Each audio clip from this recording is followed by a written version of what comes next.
अब आज के इस वीडियो में विद्यार्थियों को सदिश के घटक नामक शीर्षक पर कुछ प्रश्नों को हल करना विद्यार्थियों को सिखाया जाएगा। सदिश के घटक एक महत्वपूर्ण वीडियो जो आपने पिछला देखा, उन्हीं नियमों का प्रयोग करते हुए हम इस अभ्यास के प्रश्नों को हल करना सभी विद्यार्थियों को सिखाएंगे।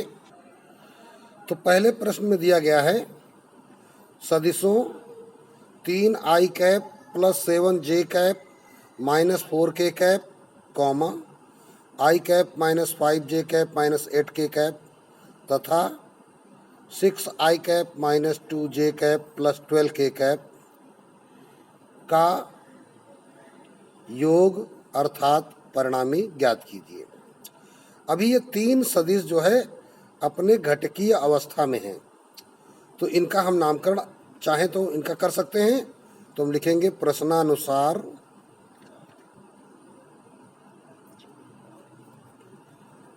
माना कि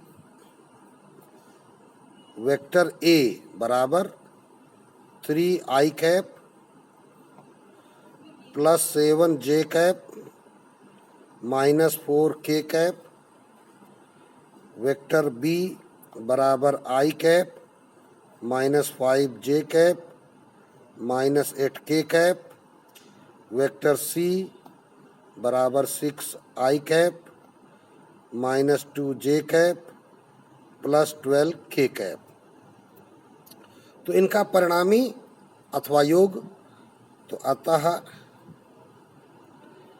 इनका परिणामी, चाहे इसको ब्रैकेट में लिख दो, योग, तो बराबर vector A plus vector B plus vector C. सदिश चाहे किसी एक बिंदु पर कार्यरत हो या क्रमशः त्रिभुज नियम का हम प्रयोग करें, पहले के हेड से दूसरे का टेल, दूसरे के हेड से तीसरे का टेल, ऐसे जोड़ते जाएं तो भी परिणामी के लिए दिए गए सभी सदिशों का योग किया जाता है। तो अब योग के लिए हम सबसे सरल तरीका क्या करेंगे, सबका i कैप एक साथ। तो देखो यहाँ 3i कैप, यहाँ 1i कैप, यहाँ 6i कैप, है ना। तो सबका i कैप एक साथ करेंगे तो 3 प्लस 1 प्लस 6i कैप। हमने एक लाइन गायब कर दी है कि मान पहले तो रखने चाहिए सबके, लेकिन सीधे सीधे भी कर देते, कोई दिक्कत नहीं। अब j कैप तो प्लस 7 माइनस 5 माइनस 2, ये j कैप हो गया। क्या कर रहे हैं, सबके गुणांक लिख रहे हैं। प्लस k कैप में क्या है, minus 4 minus 8 plus 2k cap. इस प्रकार ये सारे लिख दिए। तो बराबर 3 1 4 6 10 i कैप, 7 में 5 गया, 2 में 2 गया 0, तो 0j कैप, तो चाहो तो पहले लिख देते हैं 0j कैप। और माइनस 4 माइनस 8 माइनस 12 और ये प्लस 12, सॉरी प्लस 2 हैं, तो माइनस के 10 बचेंगे, ये प्लस है तो माइनस 10k कैप। तो बराबर रिजल्ट क्या आ गया, 0 वाले पद को गायब कर दीजिए, 10i cap minus 10k cap. अब इससे 10 कॉमन ले लीजिए, चाहो तो ऐसे भी लिख सकते हो, तो i cap minus k cap, ये आपका परिणामी सदिश निकल आता है। इसी प्रकार अब दूसरा प्रश्न देखते हैं। बिंदुओं ए तथा बी के स्थित सदिश क्रमशः 2i cap plus 3j cap minus k cap तथा i cap plus 5j cap minus 2k cap हैं। तो सदिश वेक्टर बी ए ज्ञात कीजिए। तो देखिए ए और बी के स्थित सदिश दिए गए, पोजीशन वेक्टर दिए गए हैं। तो हम क्या लिखेंगे, प्रश्नानुसार, तो ए का पोजीशन के क्या कहोगे, ओ ए वेक्टर। दो स्थितियां होती, चाहे तुम लिखे PV of A, position vector of A, और चाहे सीधे सीधे इसको ओ ए लिख देते हैं।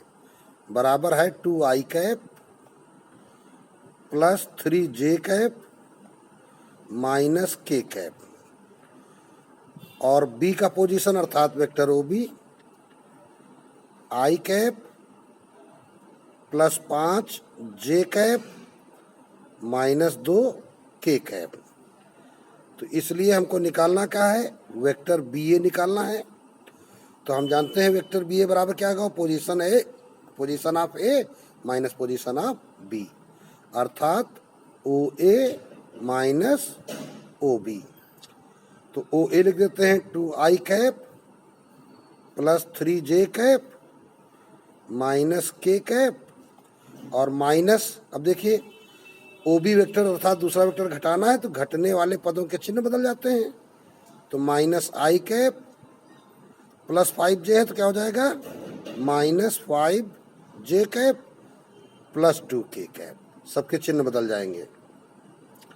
अब देखो यहाँ 2i कैप, यहाँ 1i कैप, ये प्लस का है ये माइनस का है तो आ जाएगा 1i cap. 3j cap minus 5j cap, ये प्लस में है वो माइनस में है तो माइनस 2j कैप। अब यहाँ बीजगणित का काम पूरा चालू हो गया, minus 1k cap plus 2k cap, तो प्लस वाले इधर ज़्यादा है तो प्लस 1k कैप, 1 लिखने की आवश्यकता नहीं। तो ये आपका निकल आया वेक्टर BA। तो अभी बहुत सरल सरल प्रश्न है। इसी प्रकार अब तीसरा क्वेश्चन देखते हैं। दिया गया है वेक्टर A बराबर 4i cap minus j cap plus k cap, comma vector B बराबर 2i cap plus j cap minus 7k cap, vector C बराबर i cap plus j cap plus k cap, comma vector D बराबर, sorry हमने D बराबर यहाँ पे लिख दिया है, ये D का वैल्यू देख कर लिख दिया है, C बराबर इधर है। तो आप क्या करेंगे, इसको हम वेक्टर D लिख देते हैं, आप अपनी कॉपी पर सही करिएगा, और इसे हम अब लिख देंगे वेक्टर C बराबर minus 3i cap minus 4j cap plus 2k cap. तो अब निकालना क्या है, 3 vector A plus 2 vector B minus 4 vector C minus vector D। अतः आपको निकालना है 3 vector A plus 2 vector B minus 4 vector C minus vector D।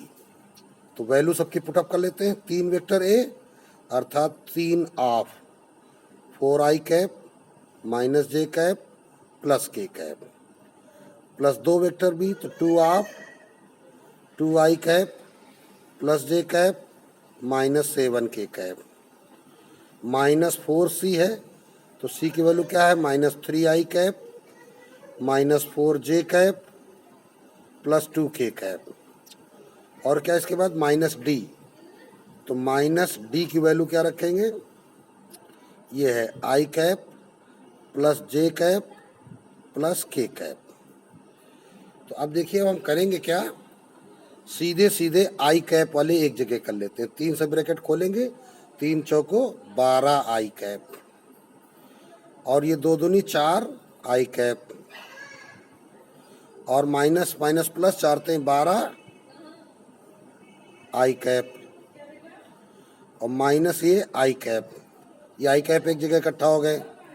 अब देखो j कैप में आते हैं तो 3 एकम 3 माइनस 3j कैप, यहाँ पे 2 से ब्रैकेट खुलेगा प्लस 2j कैप, यहाँ माइनस 4 से खुलेगा तो माइनस माइनस प्लस 4 चौको 16j कैप, यहाँ माइनस से खुलेगा तो माइनस j कैप। अब आते हैं k कैप, 3 से खुलेगा तो प्लस 3k कैप, यहाँ पे देखिए 2 सते 14 तो माइनस 14k कैप, यहाँ माइनस 4 से तो माइनस 4 दूनी 8k कैप, और यहाँ माइनस से तो माइनस 1k कैप, 1 लिखा नहीं जाता है। अब सरल कर लेते हैं तो i कैप देखिए यहाँ से यहाँ तक हैं, 12 4 16, 16 12 28, 28 में 1 चला गया 27 आई कैप। ये -3 + 2 तो -1 बचा, -1 + 16 तो +15 बचा, +15 से 1 कम हो गया तो +14 जे कैप।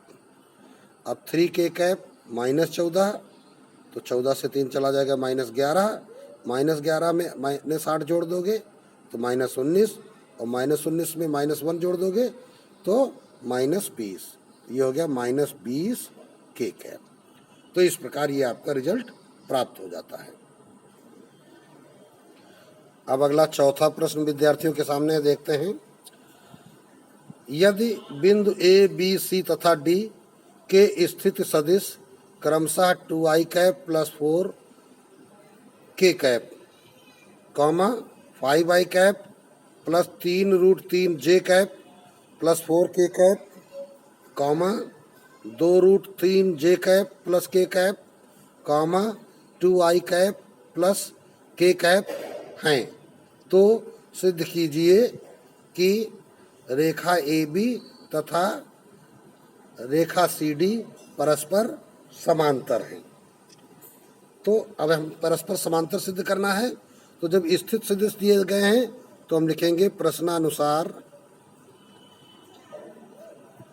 हमको क्या दिया गया, वेक्टर OA, ए का पोजीशन वेक्टर OA लिखेंगे, क्या है 2i कैप + 4 के cap, vector OB 5i cap + 3√3 जे कैप + 4 के कैप। इसी प्रकार वेक्टर OC, सी का पोजीशन 2√3 जे कैप + के कैप, वेक्टर OD ये है 2i कैप + के कैप। तो ये सारी वैल्यूज दी गई हैं। तो अब हमें निकालना है क्या, AB और CD। तो इसलिए वेक्टर AB तो क्या हो जाएगा, position of B minus position of A। तो B की पोजीशन क्या है 5i कैप + 3√3 जे कैप + 4 के कैप माइनस अब घटेगा ये तो 2i कैप, इसके चिन्ह बदल जाएंगे -4 के कैप, तो बराबर 5i कैप से 2i कैप चले गए 3i कैप, 3√3 जे कैप है, यहाँ जे कैप है नहीं तो ऐसे ही लिख देंगे 3√3 जे कैप। 4 के कैप में 4 के कैप चले जाएंगे तो ये 0 हो जाएगा, अर्थात इसे लिखने की आवश्यकता नहीं है। अब निकालेंगे क्या, CD सदिश वेक्टर CD। तो पोजीशन ऑफ D पहले लिखिए 2i कैप + के कैप माइनस C की पोजीशन घटा दीजिए तो 2√3 जे कैप, चिन्ह बदल जाएगा -के कैप। तो अब देखिए बराबर क्या हो जाएगा,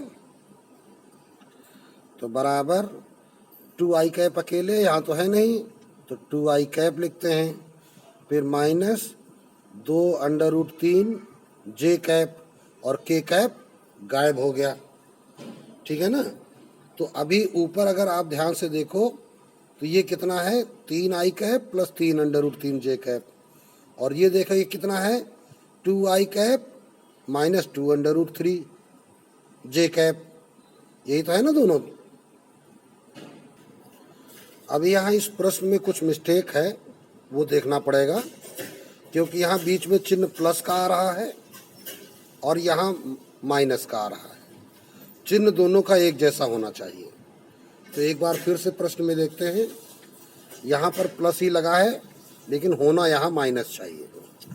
जब ये चिन्ह माइनस होगा तो ये यहाँ चिन्ह माइनस होगा, और जब ये माइनस होगा तो ये यहाँ पे वैल्यू माइनस होगी, तो ये यहाँ पे माइनस आ जाएगा। तो इससे क्या फ़ायदा मिलने वाला है, हमारी समस्या के समाधान में 3 कॉमन हो जाएगा। तो अंदर क्या होगा i कैप -√3 जे कैप। इसी प्रकार यहाँ पर 2 कॉमन होगा तो i कैप -√3 जे कैप। तो अब हम वेक्टर AB और वेक्टर CD में जो संबंध निकालेंगे वो कैसे निकलेगा। तो देखिए यहाँ पर हमारे दाहिने पक्ष के ये सदिश के जो घटकों का स्वरूप है ये एक जैसा मिल रहा है। तो अगर हम ए बी वेक्टर को सी डी वेक्टर के रूप में कन्वर्ट करना चाहें तो हम क्या कह सकते हैं? अगर यहाँ पर देखिए, अब इसको लिखेंगे इसलिए, या इसी वेक्टर सी डी को ही हम आगे बढ़ाते हैं, बराबर इसको हमें लाना क्या है, इस फॉर्म में लाना है। तो सी डी वेक्टर हमारा है कितना, 2।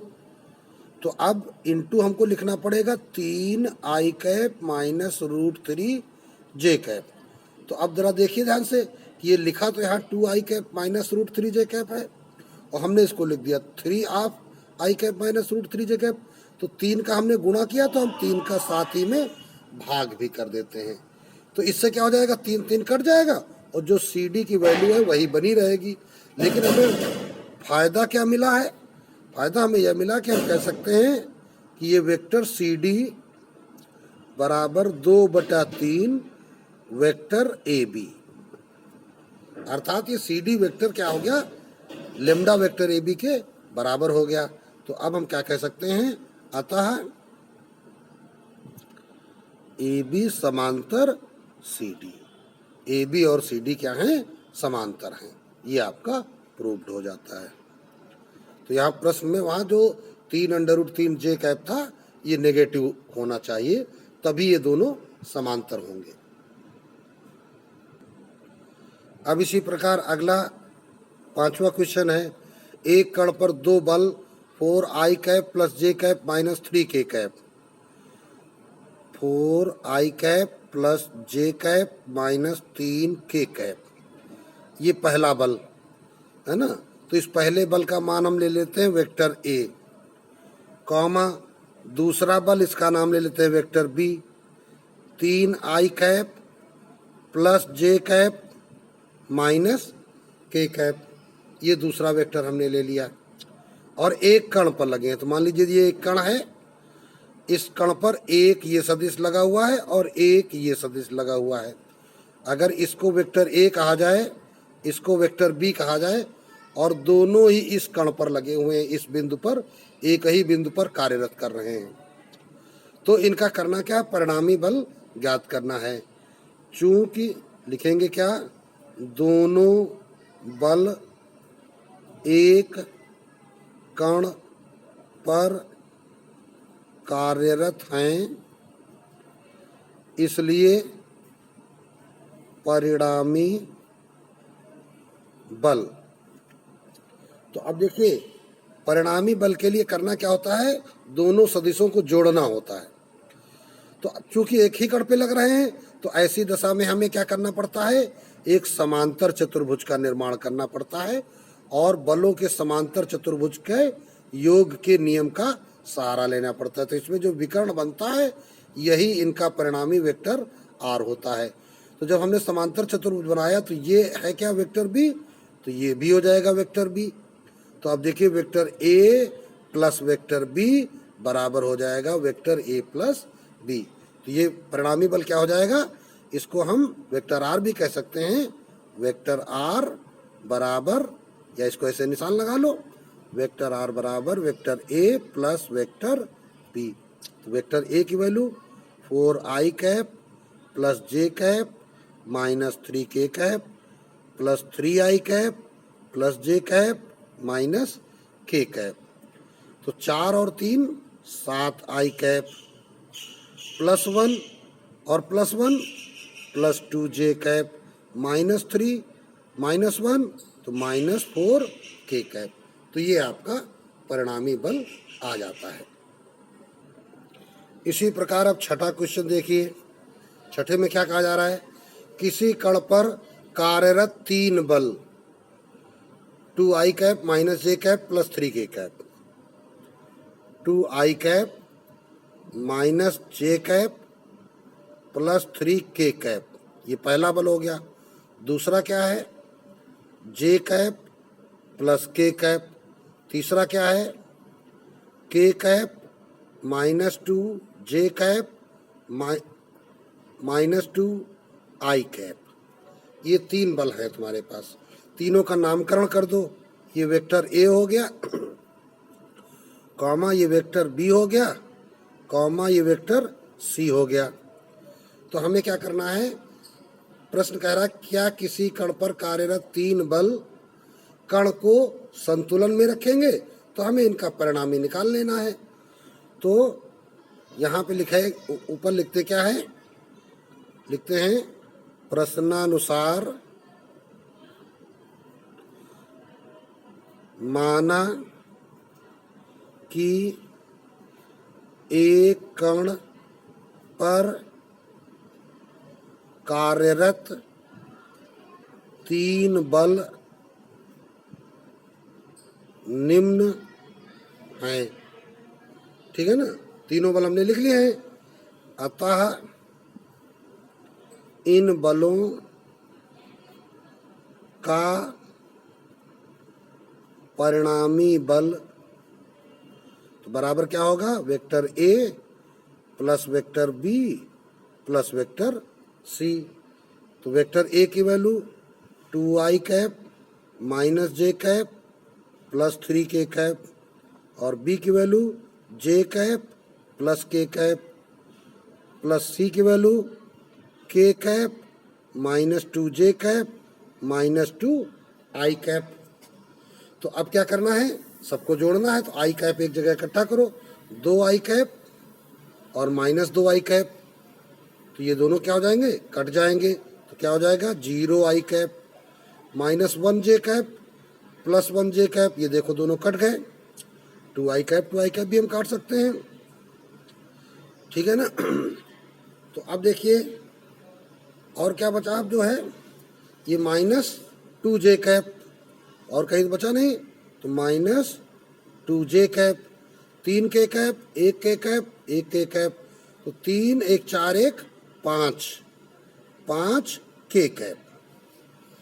तो अब ये जो रिजल्ट आ गया, तो बराबर इसको सही ढंग से क्या लिखेंगे, minus 2j cap plus 5k cap, ये परिणामी बल आ गया।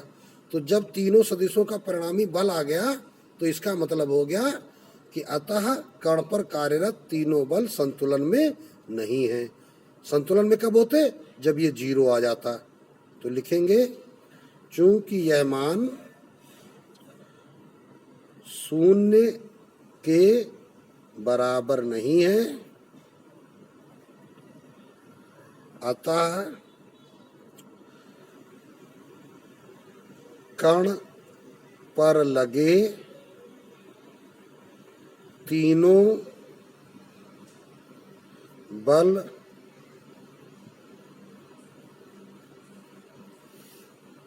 से कण संतुलन में नहीं है।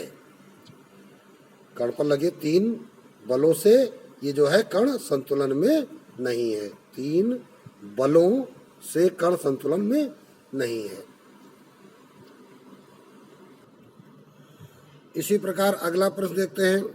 बिंदुओं ए तथा बी जिनके स्थित सदिश क्रमशः 2i cap plus 3j cap तथा 3j cap plus 8k cap है। तो ए और बी का पोजीशन दिया गया है। 7वां प्रश्न है, तो लिखेंगे चूंकि प्रश्नानुसार वेक्टर ओ ए बराबर 2i cap plus 3j cap comma vector O B बराबर 3j cap plus 8k cap, यही दिया गया है। तो बिंदु सी का स्थित सदिश बताओ, यानी वेक्टर ओ सी बताना है हमें, जबकि यह बिंदु रेखाखंड ए बी को 1 2 के अनुपात में विभाजित करेगा। तो इसका हमें फिगर बनाना पड़ेगा। देखिए हमने ये लिया ए और ये लिया बी। ए का पोजीशन अभी हमने बताया था ओ ए, ये हो गया ओ, ये हो गया ओ ए, ठीक, और ये हो गया ओ बी। अब क्या क्या है, सी की स्थिति बताओ जबकि यह बिंदु रेखाखंड ए बी को, तो ए को बी से मिला लेते हैं, 1 2 के अनुपात विभाजित करता है, अर्थात सी यहां पर है। कैसा है, कि AC है A का हिस्सा, तो ये BC है तुम्हारा 2 हिस्सा। तो इस C का पोजीशन बताना है, अर्थात यह वेक्टर OC हमें बताना है। तो अब लिखेंगे अतः रेखाखंड AB को 1:2 के अनुपात में विभाजित करने वाले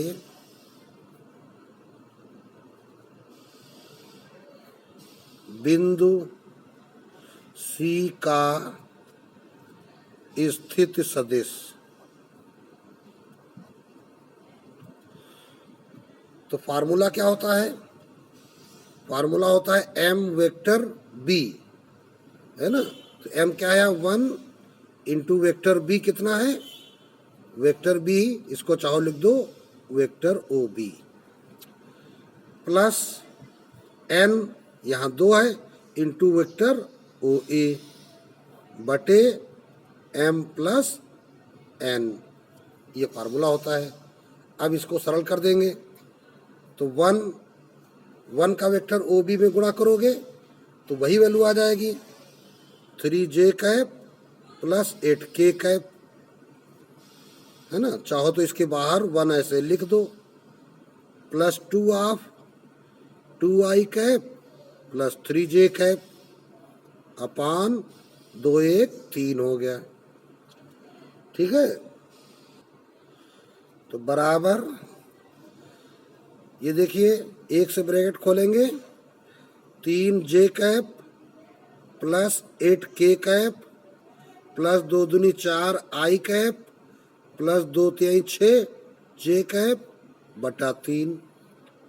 तो बराबर अभी देखो i कैप कितना है? 4i कैप, j कैप कितना है? 3 इधर 6 इधर 9j कैप, k कैप कितना है? 8k कैप, और इसमें 3 का भाग लगाना है तो इधर हम बाहर 1/3 लिख देते हैं।